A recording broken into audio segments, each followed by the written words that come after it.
and thank you for joining the Center for Financial Security and the Wisconsin Coalition on Student Debt for our webinar today, Student Loan Debt Issues for Veterans. What do we know about the challenges and barriers? My name is Hallie Leinhart, and I'm the Assistant Director of the Center for Financial Security here at the University of Wisconsin-Madison. We have a great and timely event lined up for everyone today, and I'd like to wish everyone a happy Veterans Day, one day late. This webinar will be an hour long today, so ending at 1 p.m. Central Time. Just to give a bit of a rundown on our event today, we will begin with an overview, and we'll have some background on the issues of veterans and student loan debt. Next, we'll have a panelist discussion with facilitated questions followed by audience Q&A. So please, audience members, please do feel free to submit questions throughout the webinar in the Q&A box located on the side of your screen, on the right-hand side of your screen. And finally, we'll end with a presentation on some resources and tools for veterans to access around student loans. We have a great lineup of presenters today for today's webinar. We have Carol Trone, she's the co-director of Fair Opportunity Project. We have Joe Rasmussen, Veteran Service Coordinator with the University of Wisconsin-Madison. Larry Graves, Education Consultant with Wisconsin Department of Veterans Affairs. Bradley Burt, an American Legion Dane County Service Officer and a student veteran. Patty Taylor, Senior Director of Financial Aid and Educational Funding at Lakeland University. And Cheryl Rapp, she's a College Affordability Specialist with the Wisconsin Department of Financial Institutions. And with that, we will go ahead and get started, and I will turn it over to Carol Trone to provide us with some background and data. Thank you, Carol. Thanks, Hallie. Good afternoon, everyone, and thank you for sharing your lunch hour with us today. So as you've heard, my name is Carol Trone, and I'm a board member with the Wisconsin Coalition on Student Debt, along with Coalition co-founders John Wedge and Laura Sutherland. I want to acknowledge with gratitude before we get going here, the Wisconsin Department of Veteran Affairs help in promoting this event and participating in our panel today. And a special thanks to Coalition member Hallie Leinhart with the Center for Financial Security at the University of Wisconsin for her skilled facilitation and coordination of today's event.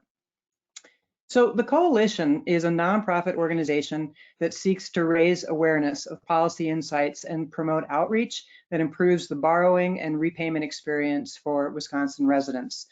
So you can see on that slide there our mission statement, our vision, our website, and how you can get in touch with us through our email. Hallie, can you forward? Thanks. So the partners on the Coalition include nonprofit organizations, financial institutions, higher education, public and private sector representatives, and we're all striving to improve the process for students before, during, and after their post-secondary educational experience. So you can see a full listing of those partners on our website, which is debtsmarts.org. And our website also has information on with resources and upcoming events. Beginning this year, the Coalition launched this convening series to bring a spotlight to how different populations are impacted by student loan debt. In earlier convenings, for example, we have focused on the pandemic's impact on borrowers, and in another convening on racial disparities in borrowing and repayment. Next slide. So today, in recognition of Veterans Day, which was commemorated yesterday, we'll focus on the trends and challenges we see among some of the more than 650,000 student veterans across the country who are using military benefits to pursue higher education. In particular, our panelists will be helping us understand how this plays out in Wisconsin. So our coalition, as I mentioned, it includes members who work with students and borrowers before, during, and after the post-secondary education experience. And so we know that the best approach includes those approaches that are preventative, that are informative ahead of time. How do we ensure that students are most informed and best equipped to handle their loan debt at the start of the process? So what you'll hear in our panel today is a range of experiences. and perspectives on the student veteran experience before, during, and after that experience. I want to set the stage very briefly with a snapshot of the student veteran profile in the US. And then, as I mentioned, our panelists will zoom in on the Wisconsin perspective. And I just have to add on a personal note, today's topic has particular meaning for me as a daughter of a career Navy officer who was among the earliest to benefit from the GI Bill. And with it, he was able to complete his dream education. So I think about my father today, and I thank you, everyone on our call today who's joining us, who has served our country. Next slide, please. Okay, so demographics, and all of us on the call today will be receiving these slides afterwards. So I just want to set the stage very quickly here. What we know is that mostly student veterans are older than what we call the so-called traditional college age. Far fewer are what would be that 18 to 20-year-old range. Nearly half of these student veterans are parents or married, so they have those added responsibilities and identities. They're mostly male. They're mostly white, although if you look at the percentages, you can see that, again, just as with the armed forces, there's quite a bit of diversity. And significantly, I think, for our issue around student loan debt, they are mostly first generation. So 62% of student veterans, first generation, and that compares to just about 35% of the non-veteran student population. That said, with that profile, they are on average fairly successful, as successful as non-veteran students in completing their education. Next slide, please. So this particular slide could take all of our time and then some. The benefits are complex. I will not pretend to go into them. I will just very quickly state that, so what we call the GI Bill has a more formal name, Servicemen's Readjustment Act. And as I mentioned before, in 2018, the number we have is 650,000 veterans across the US have utilized these benefits. But significantly, and I think our panelists will go into this, the benefits vary according to how much time you've served, when you perform that service, the kind of military service. So there are a lot of variations in that. And those variations not only affect how much of a benefit you receive, but complicate the understanding of those benefits. Next slide, please. So why do student veterans borrow? So the GI Bill does provide generous benefits, and yet we know that the number of veterans who take out student loans is increasing, and that they're borrowing larger amounts of money. So again, this is a parallel we see also with non-student veterans. So our panelists will shed further insights into why they believe this borrowing occurs. You can see on the screen just a couple of broadly stated reasons why that can be happening. And so, they may not qualify. There are differences between pre and post 9/11 benefits. Benefits often don't cover all the living expenses. There are things that can trip student veterans up, like whether their part-time status, how long it's taking them to complete their degree, and so forth. Next slide, please. And we also know that at least some of the borrowing and the challenges that come in managing the borrowing come through just the complexity of how you can access the information, how you navigate the process, who do you go to get the information, how do you know how to understand a financial aid award letter, what does it mean when you get all your payments up front, and how can you appropriately budget? And then there's, other issues around how you can navigate the private loan, reductions and repayment requirements. Next slide, please. So on this slide, as we can see, systemic challenges that are listed here are not necessarily unique to student veterans. So you can see that, if you are that non-traditional age, if you are taking a longer than average amount of time to complete it. For-profit institutions are creating a big red flag for a lot of students and student veterans. Issues of predatory lending, and really just understanding that whole maze that can be complicated for anyone in the post-secondary space. So understanding what accreditation means, what that means for your ability to qualify for a job or a career after your degree. Do your credits transfer appropriately if you are moving from one institution to another? So these are all very real challenges that I think our panelists will also be able to address, but significantly they are layered onto the additional challenges of the profile of a student veteran. And so on our next slide. And so if you took those systemic challenges that you just saw and you overlay those with these challenges that really do hit student veterans very profoundly. So, you know, the college campus experience is really set up assuming that a student is a full-time student and can immerse themselves in the life of the campus. And yet we know that that's very difficult for veteran students to do. And so as a result, they may not engage and feel like they are truly a part of that campus.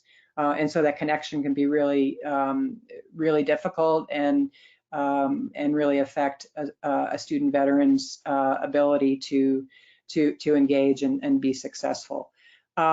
We also have heard reports that, you know, a campus setting is a very different setting. So this is not a military setup. A university environment has different challenges. It's set up differently. Students need to advocate for themselves differently. Another example from the source I looked at just talked about, you know, mobility. I mean, I know in my own family, thankfully we didn't move too much, but we did move 4 times. So mobility is a reality of life and can affect not only, of course, personal experiences, family experiences, but the educational experience. And then, you know, service obligations and then mental health challenges. So we know that there are some very important needs, very big challenges that that veterans face and student veterans as well. And as we know with all kinds of students, those mental health challenges are very real and can be very formidable barriers to success. So with that overview, which I ran through very quickly, but I want to make sure we have time to hear from the panelists. So I'd like to hand this over to Hallie for our facilitated discussion. Very good. Thanks so much, Carol, for all of that information and for kind of setting the stage for us, as you said. I'm going to attempt right now to stop sharing my screen so that everybody can just see the panelists. And I believe that should take effect for everybody. But in the meantime, I am going to say that we do have Joe Rasmussen, Larry Graves, Bradley Burt, and Patty Taylor here with us. And I would like to begin the discussion just asking our panelists to each provide your organization, your title, but then a little bit briefly on kind of how you are in this space and what exactly you do with your time in this space. And I'm going to have Patty start, then Joe, and then Larry, and we'll end with Bert.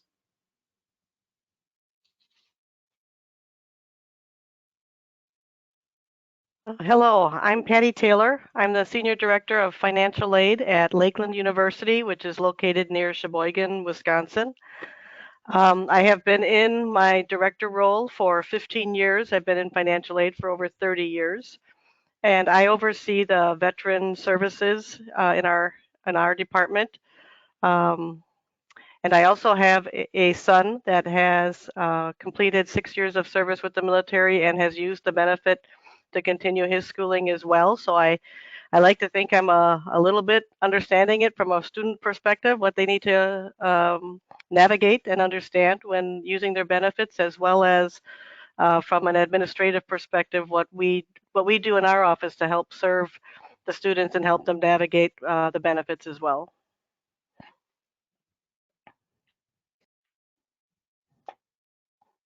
Good afternoon. My name's Joe Rasmussen. I'm the Veteran Services Coordinator at UW-Madison. I've been in this role for 8 years, and prior to this, I'm also a former student veteran at 2 different schools. So I bring to my work not only the university's perspective, but I also, I share a lot of the experiences that our non-traditional veteran population bring to UW-Madison and into higher ed. And I'd also like to point out and highlight another group of student service members that are providing a great service to our state right now, and that's the National Guard students. And so for those of us who are in higher ed and supporting those students, you may know this semester and this year in particular, the burden is even greater, and the repercussions and what the outcomes could be are certainly an important piece of this conversation as well.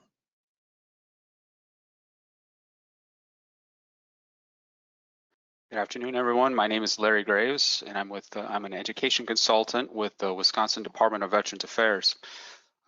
In my role, and you saw this in one of Carol's slides, I'm with the State Approving Agency.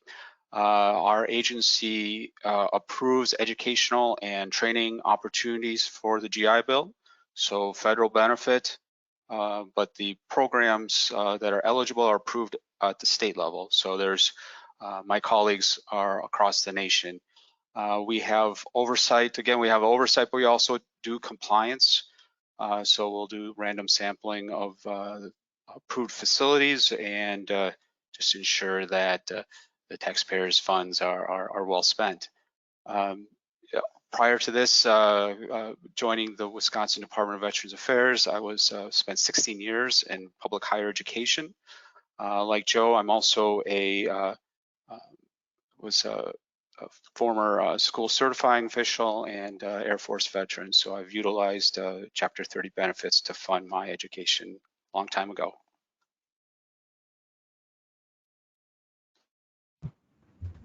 My name is Bradley Burt. Can you hear me? My name is Bradley Burt. I'm a service officer with the Dane County American Legion. I'm also with Post 501 in Madison, Wisconsin. I walk the beat between the state capitol to the Madison VA to help police up some of the homeless veterans that are downtown to get them back into college through the Wisconsin GI Bill.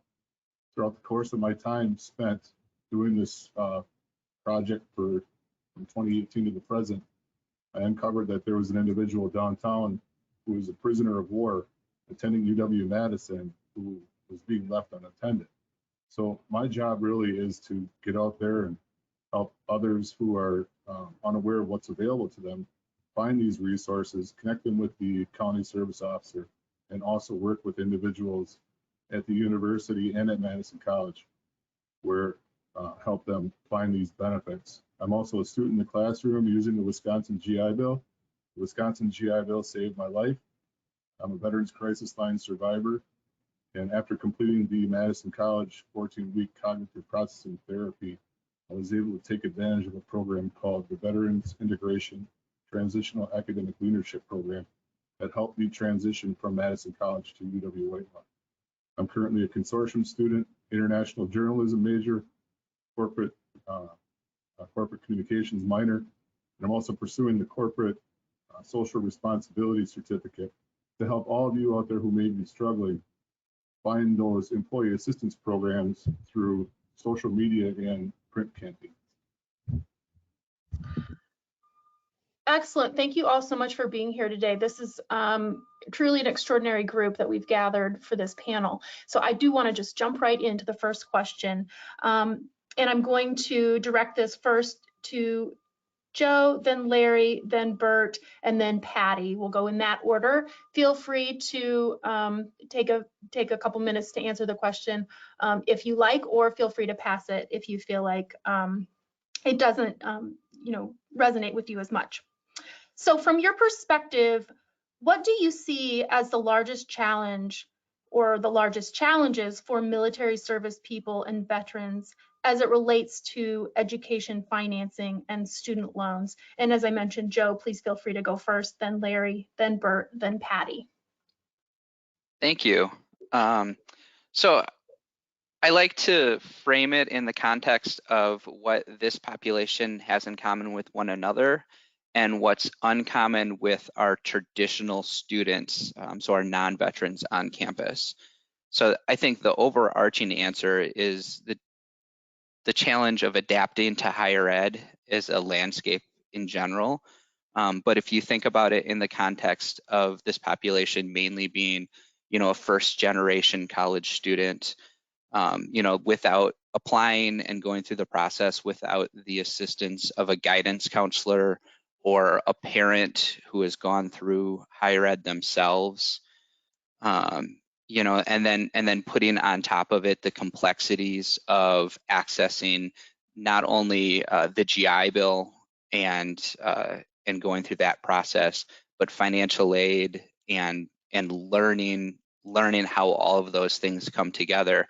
And oftentimes, because of those, then not getting timely information around how to navigate the process. I see in my work, oftentimes students are enrolled in attending classes and still trying to figure out, for example, how to apply for the GI Bill. And so if they're already that far behind, it adds a burden, and it just continues to create problems for the students.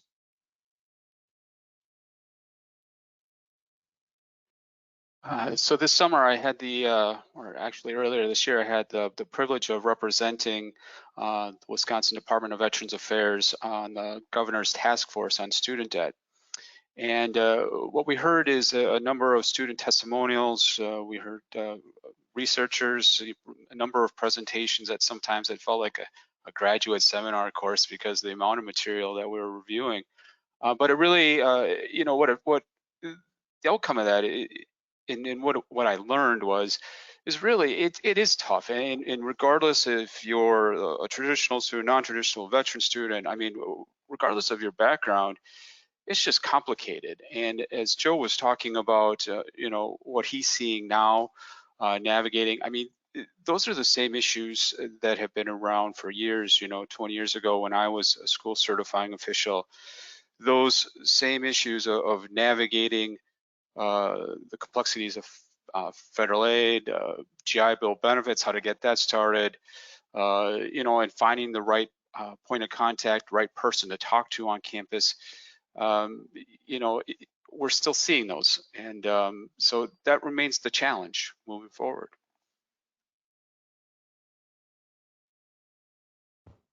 The toughest challenge that I'm seeing from my perspective as a service officer is knowing where these resources are. And very simply, one of the resources I've been able to hand out is a program called 1-877-48-VET. And what this does is it helps a homeless veteran begin the process of getting into school. Once we can get them into the HUD-VASH programs and we can start getting them into educational programs, then those challenges start to fade away. But the hardest part for me was knowing where to find the Wisconsin GI Bill, how to access these programs, and very simply just to send them to the county service officer. So those are some of the big challenges I see people face, is just knowing where their lines of sight consist.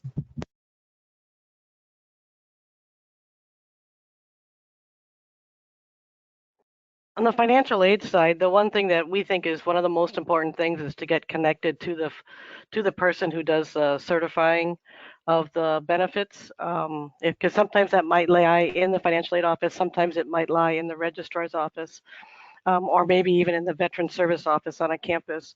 But oftentimes that's really the most important thing to do, so that you can figure out if you need to complete the FAFSA for yourself, if you need to, if you have your benefit statement so you know what you're eligible for. Can we help you navigate to get that? We at Lakeland, we like to think it's most important that you start the semester knowing what your financial obligation is.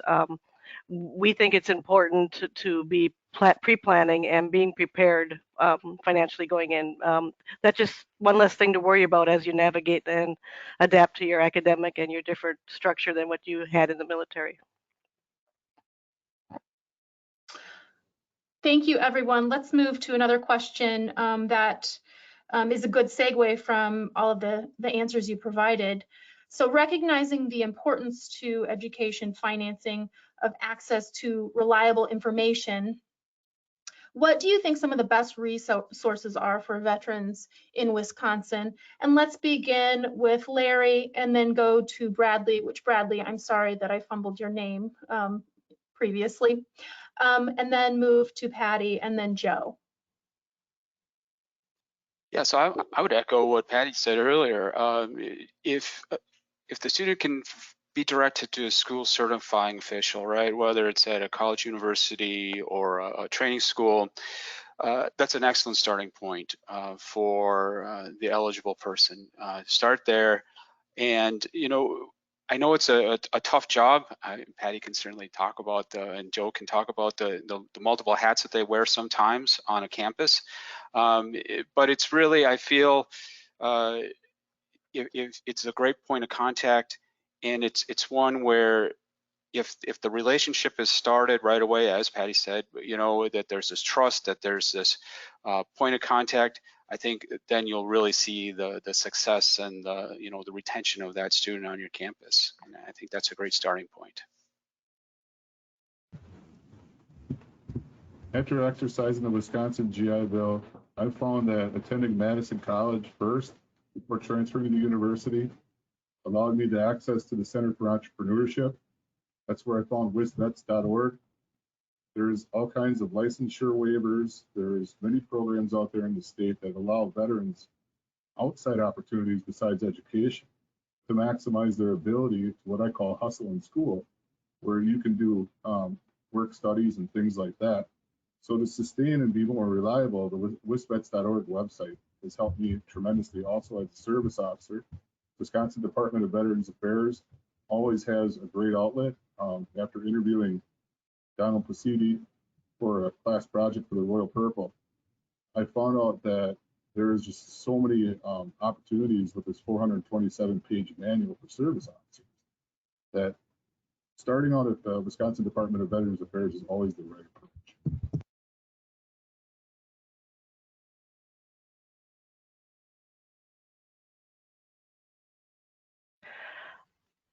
I think one of the most important things is for service people to understand the GI Bill is to really start talking and learning what's all included, because we have worked with a number of students that have had the opportunity to actually transfer their benefits as well. So I think it's really important that service people understand that benefit and how and what's all available to them. And that often starts in the VA office, but we can also help them work through that process as well, and help them determine what is the best course. Because the other thing we have to keep in mind is the veteran benefit can be different at different schools. So for example, some schools sign up for Yellow Ribbon, some schools do not. So it's really important that we be forthright with the students as well, to let them know how their benefit, how much of their benefit and how their benefit would support their tuition payments at the universities or at the training schools. I would definitely echo Patty in that the benefits are even unique at each individual school. Different types of benefits can be used at different types of schools. And also there's a relationship with financial aid where, even though you may be eligible as a service member for a certain benefit, it might not make sense to use that benefit depending on the financial aid package that institution can offer.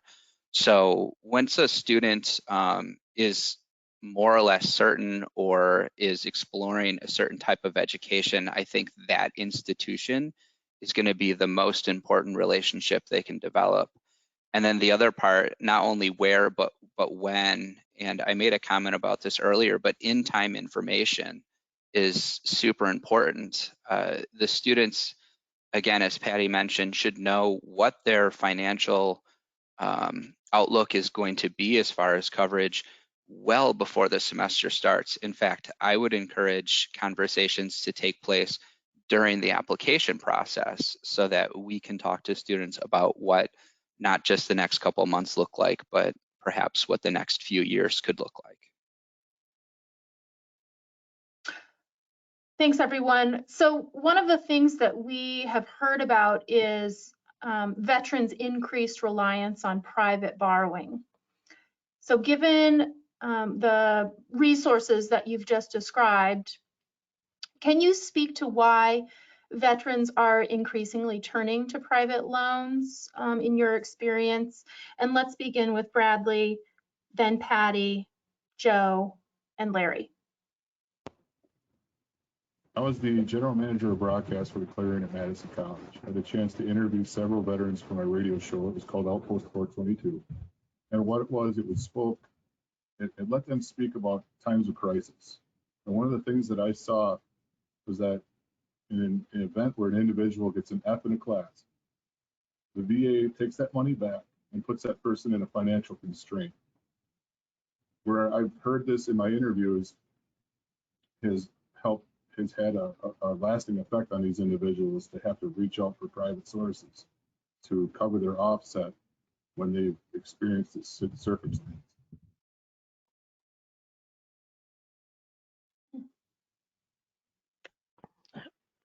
Fortunately, we have not had a lot of veterans that needed to seek private assistance through loans.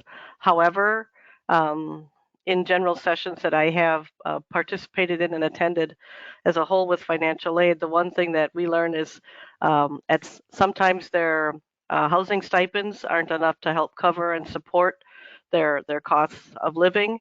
And then if they don't have enough federal eligibility, because they might be later on in their academic program already, they might be turning to some of these loans. But I want people to know that financial aid offices have tools to help students navigate the different private loans so that we can at least support and help them figure out which one might be the best one for them. So I really, and also we may even be able to have another opportunity to suggest to them that might eliminate the need for a private loan. But I just think it's, again, getting connected with the financial aid office and learning and more about the loans and what might be the best alternative for them.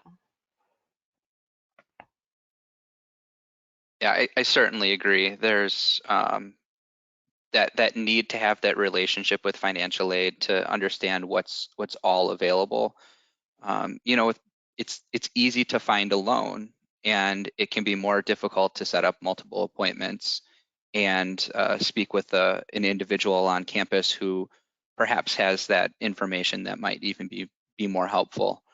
You know, but this population isn't, you know, school isn't always their number one priority. Sometimes it's number 2 or 3 or 4, right? We are talking about, as was mentioned with the demographics, an older population, a population who has identity such as spouse or parent or homeowner. So the needs of borrowing in this area can be different. It might not necessarily be going to the exact same things as their traditional age students. And you know, one of the more recent ways that the institutions have tried to tackle this and help students is by providing, you know, if a student's car breaks down and they need some help, right? Rather than seeing the student leave, withdrawal from school, oftentimes there's funding available for you know, $500 grant to help out a student so they can stay enrolled and so they don't have to drop out of school. or if something comes up, an emergency with a family member, that they can tap into these emergency funds that these institutions have set aside. I think that's one of the great things that, and one of the many unknowns, right, at many institutions, because fortunately you don't know until you need it. And as much as you know, the schools try to provide, you know, kind of broadcast this message out, I think sometimes it's lost. You know, the other thing is it's GI Bill is 36 months, and we often see students. Because of changing majors or changing schools, sometimes the benefit can lapse at the very last semester, or sometimes there's other factors that you know, they didn't quite finish the degree that they wanted, so they're looking to other sources.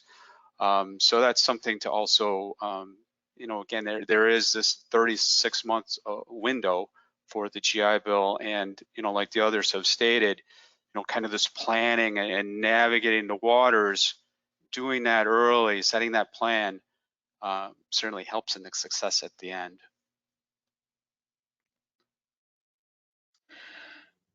So this might be, I'm not sure if any of you have actual data on this question, but it might just be anecdotal.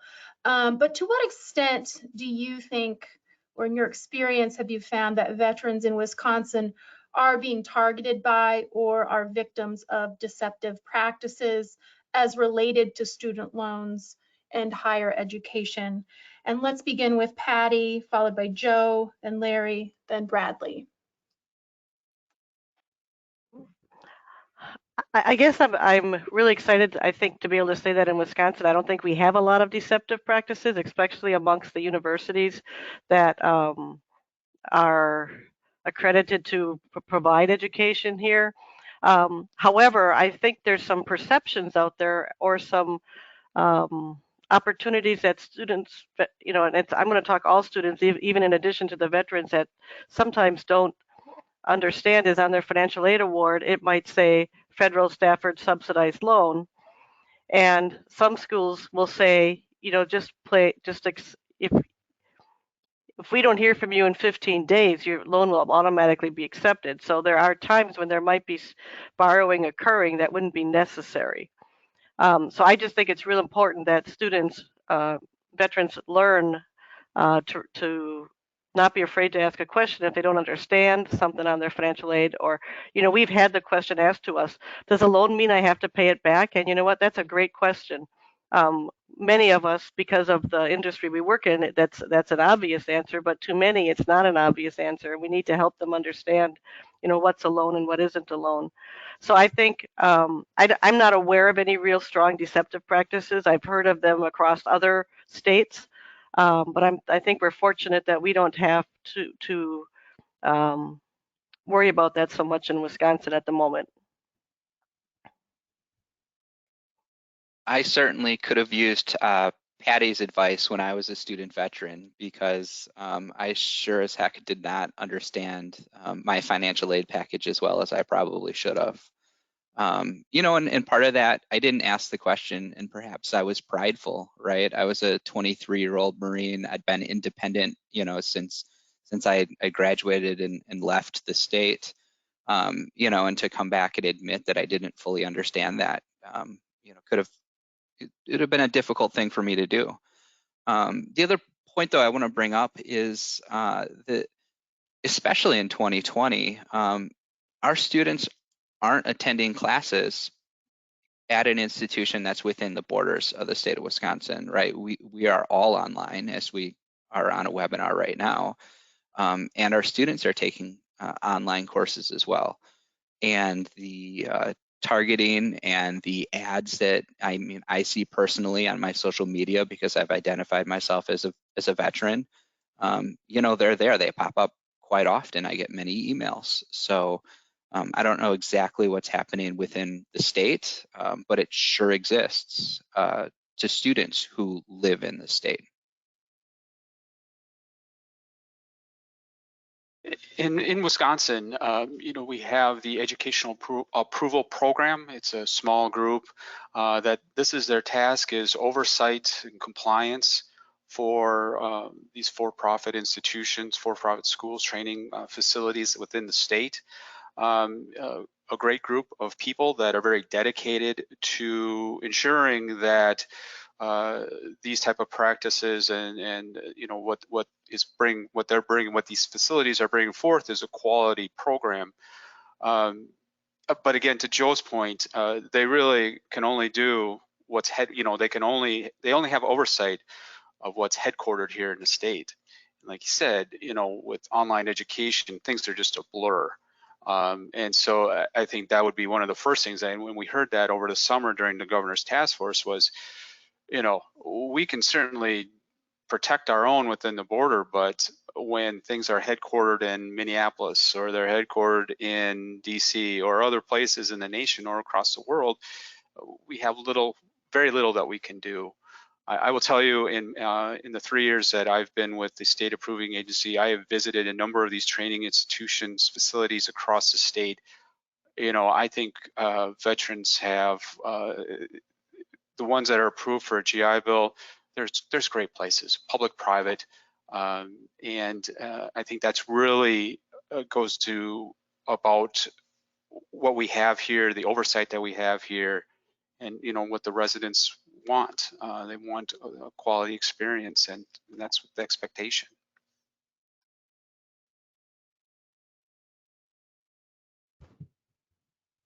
The only caveat I've learned through corporate social responsibility is just knowing where your data goes when you're writing your research papers, knowing where that submission's ending up and who's collecting your data and who's selling and transmitting your data. That's about the only thing I can see.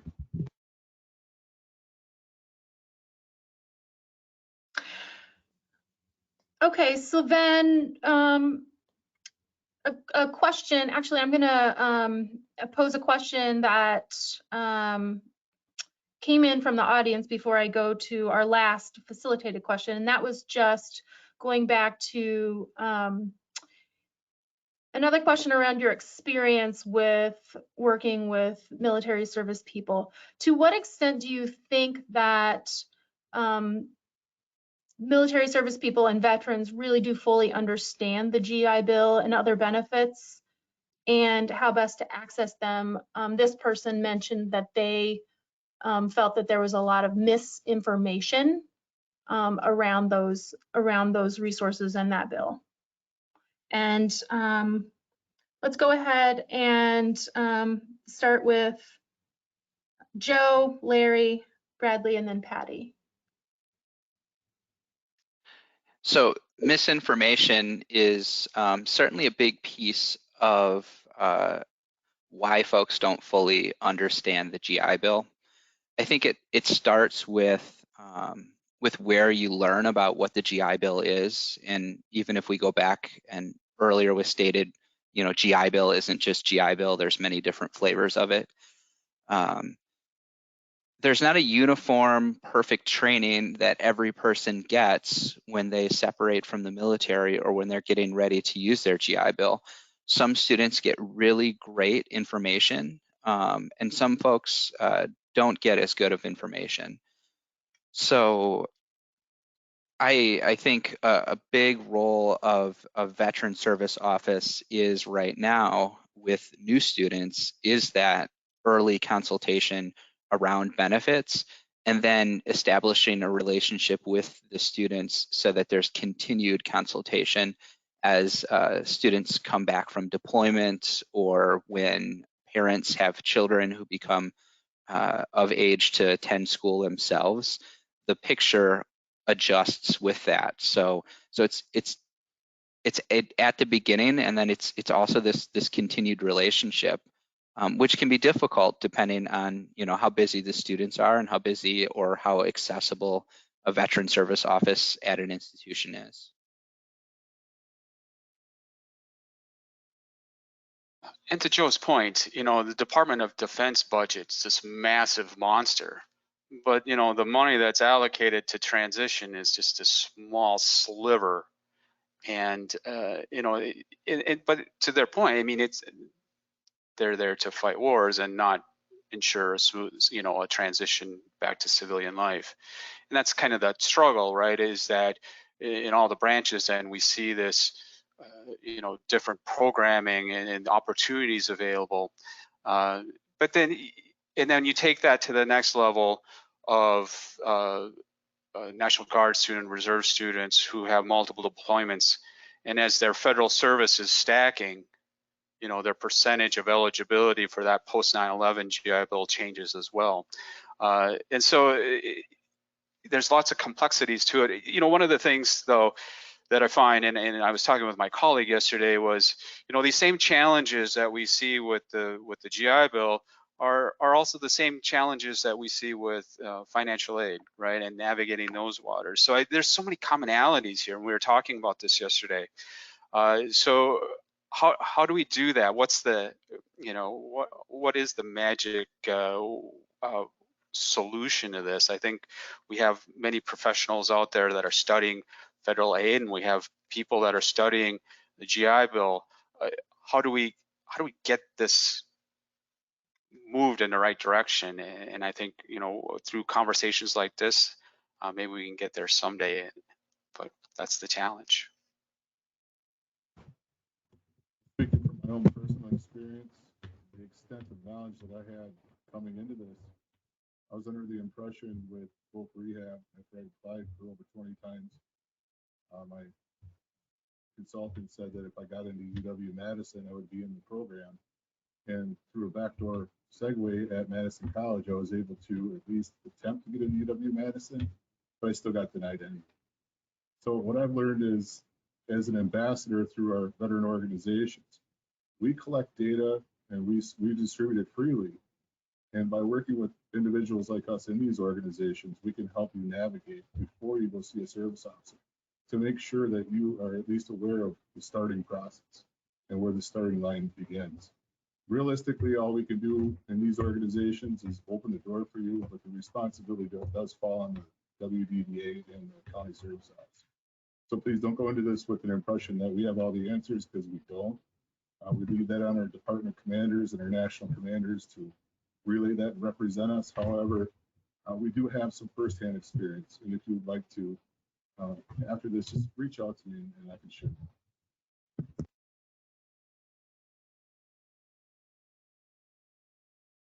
I don't know if I feel qualified to answer this. I think Larry and Joe probably have had more opportunity to speak with our various veterans. I do know, though, that in our office, we are very connected with our veterans for that reason, because they need some help and support navigating and learning what exactly everything is that they're eligible for and how it might be covered. And we're very thankful and fortunate we can provide that. But I do think it's like any federal program. If it's financial aid, if it's the food share programs, if it's the GI benefits, I think there's always a lot of room for us to try to create and support different policies that might make create simplicities, efficiencies, and make it simpler for the common everyday person to understand. And I think the GI Bill could probably use a little bit of that, as well as some of the financial aid programs. So anything we can do between financial aid and the veteran services to try to help make it simpler, would be great. But I do think there's a number of misunderstandings, misinterpretations, and lack of understandings just because of the complexity of it. Okay, I'm going to pose one final question before I see if there's just a couple audience questions that we can take. But this one I will pose to all of you, and I think I've scrambled the order of operations with our panelists, so bear with me. But are there any changes to practice or policy that you think would positively impact veterans as they look to finance their education? Let's begin with Patty, then Joe, Larry, and finally let's end with Bradley. And then, like I said, we'll see if there's a little bit of time for some audience questions.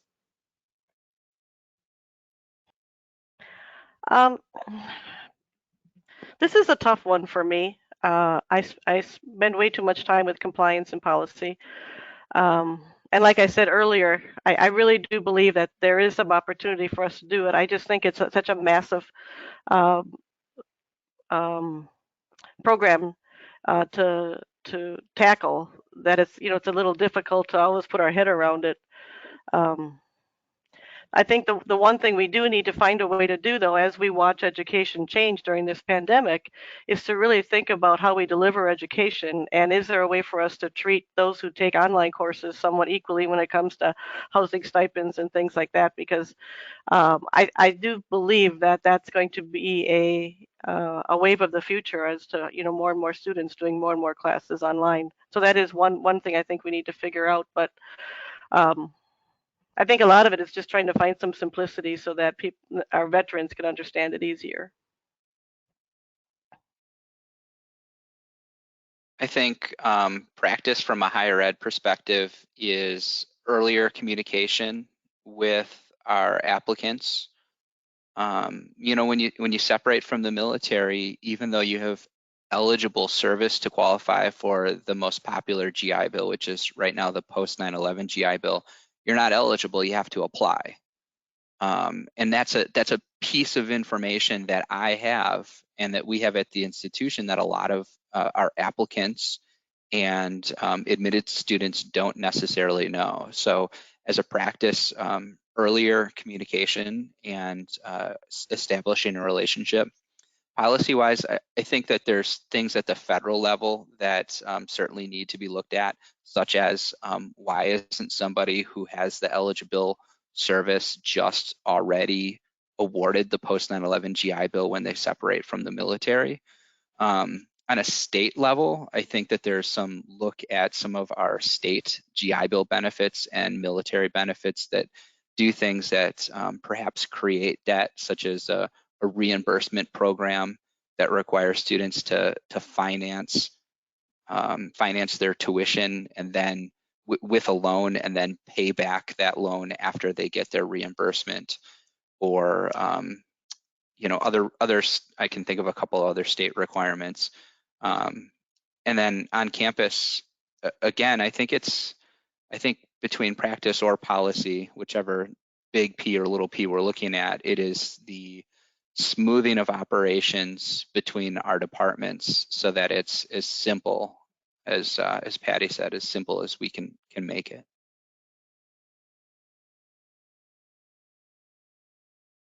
So for me, it's a lot about if you talk to folks in VA education, they will share with you, you know, the antiquated systems that they operate on, the DOS databases and other things, and these are the things that my colleagues and I we always lament about. Is like, oh, we're stepping back in the time when we log into these systems to see veteran student data.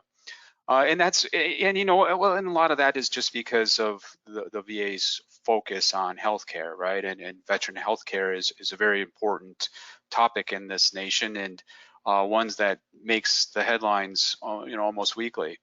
But it is time. It's time that you know, the systems that they use are up to speed with what Patty and Joe are using in terms of their student information systems.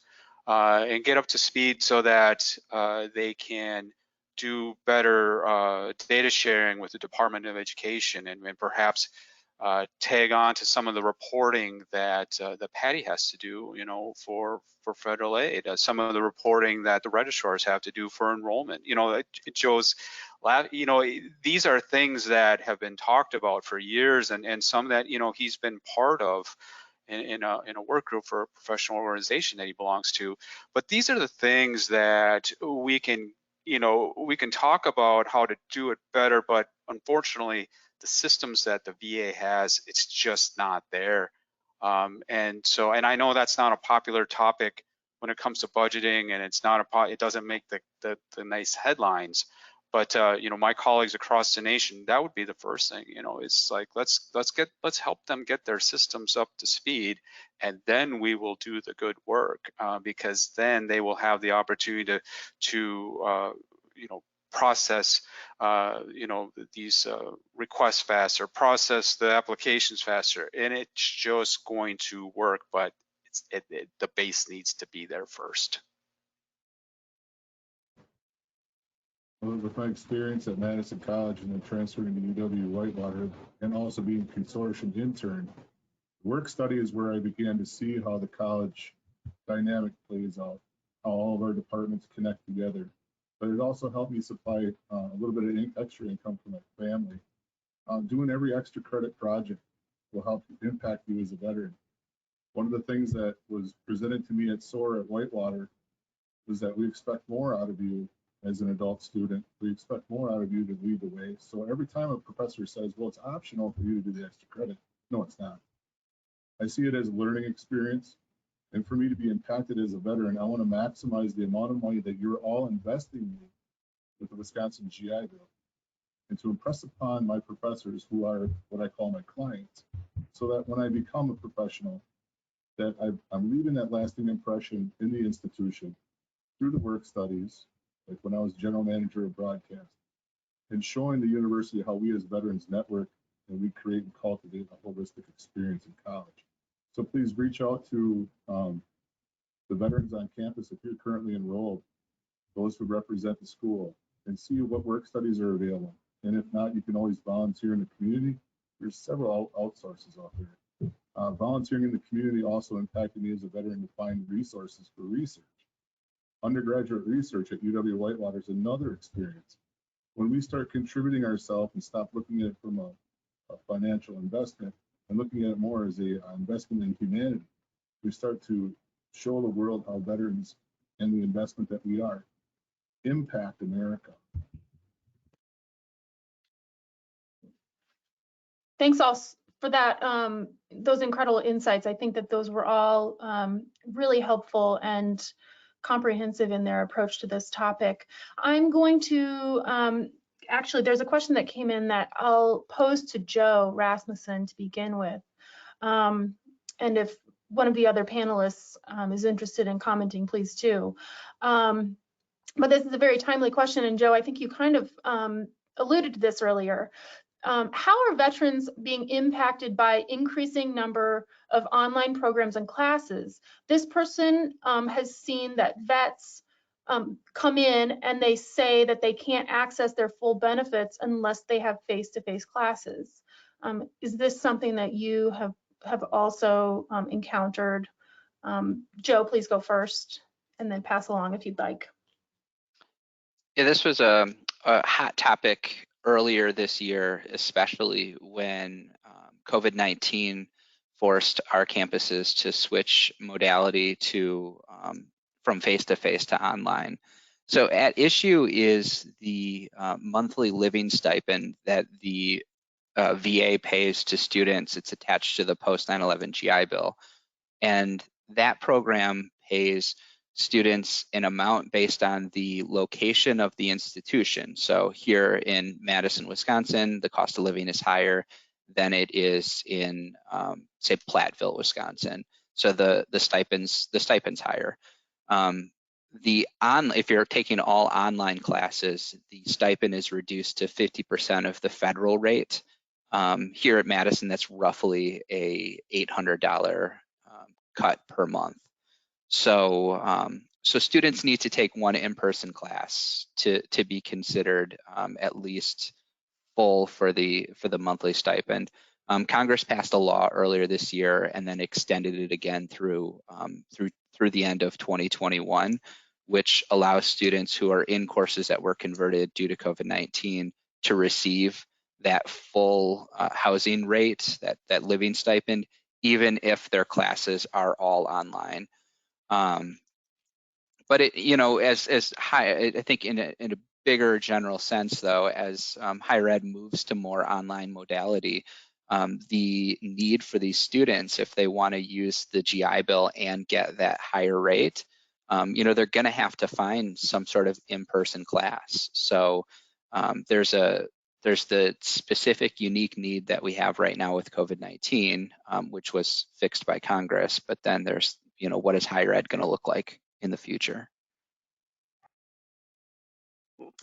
May I comment on that as well?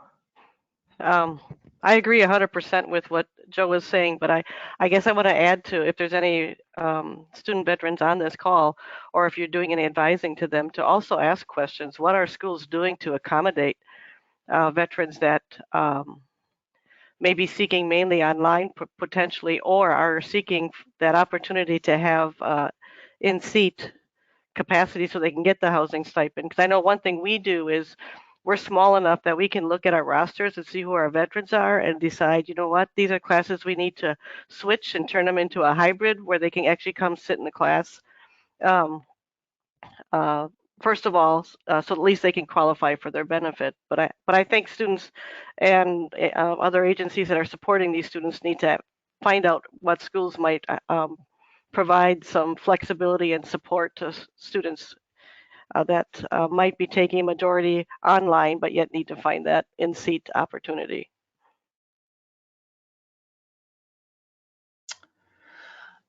Very good. Thanks so much for those comments. And unfortunately, we're running short on time. I do want to go ahead and get to the resources section. And so I'm going to go ahead and turn it over to Cheryl Rapp from DFI, who's going to present on a few resources for veterans.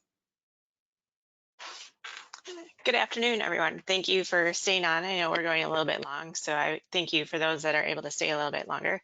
What I'm going to show you are some resources that's out there that's from reputable websites and from the U.S. Department of Veterans Affairs and everything. All of the resources on the next couple of slides, we also have posted on the Wisconsin Coalition website. So that website is debtsmarts.org. So if you get a chance, to see, go to that website, you can click on the resources page and actually get all this information as well. So I'm just doing high level quick. A very good website is from the Federal Student Aid, and it's they have an entire page dedicated to the military and veterans, and kind of information on military services and family members on what they can do for financial aid or going to colleges. They also have information on the ROTC scholarship, and then they have additional information about Pell Grants, as well as Iraq and Afghan service grants. The next website is Today's Military, and there's an entire page dedicated to paying for college. And on there, veterans are able to get tuition assistance information, find out information about college fund programs that each institute might have. That also has information about pre and post 9/11 GI Bills and what the changes are on all that stuff, along with sharing your benefits with family members when you're going to post-secondary education. So I know I'm going through this really quick just because of time, but all this is going to be, like I said, posted on our Wisconsin Coalition website, so you can dig into a little bit more and check out all the websites. If you want to change the slide, Hallie, we've got links on the Great Lakes website, and which is also known as Ascendium now. They have entire page dedicated to service member support, and it gives them information on loan forgiveness, repayments. So it's aimed towards veterans that already have their student loans and what they can do with their benefits to help pay for their education, things like that. The Veterans Education Success website is actually really good because it helps walk the veterans through how to pay for school, finding the right school that's for them, that fits them and their benefits. And it also helps with the student loans that are being offered and what to accept, not accept. If the GI Bill doesn't pay for everything, where they can go and what they can do to look for stuff. The U.S. Department of Veterans Affairs has a ton of information and fact sheets related to the GI Bill and education, and kind of what the best path would be for you as a veteran to go to post-secondary education, be it technical, 4-year, or trades, or any of that stuff as well. So a lot of these links go to websites. The fact sheet actually is a PDF, and it'll kind of high-level stuff on college counseling, on how to figure out where to go and what to do, work study programs, information like that. Next slide, Hallie, is some other great resources that are out there. And I believe Bradley actually mentioned the U.S. Department of Veterans Affairs, their education call center. Highly recommend going the call center. It's 1-888-442-4551. Oh, that slide must not be on there. But all this will be on, like I said, posted on the Coalition website. We also have the Consumer Financial Protection Bureau, which is CFPB. They have a college planning tool that'll help students kind of fill out their information for the FAFSA and benefits and stuff like that. So, and then we also have scholarships for military families, information and links too. So I just want to thank everyone that's on this call right now. And I want to thank our panelists for joining us today. And I'm going to hand it over to Hallie. And I apologize if I were talking too fast, but I know we're over time.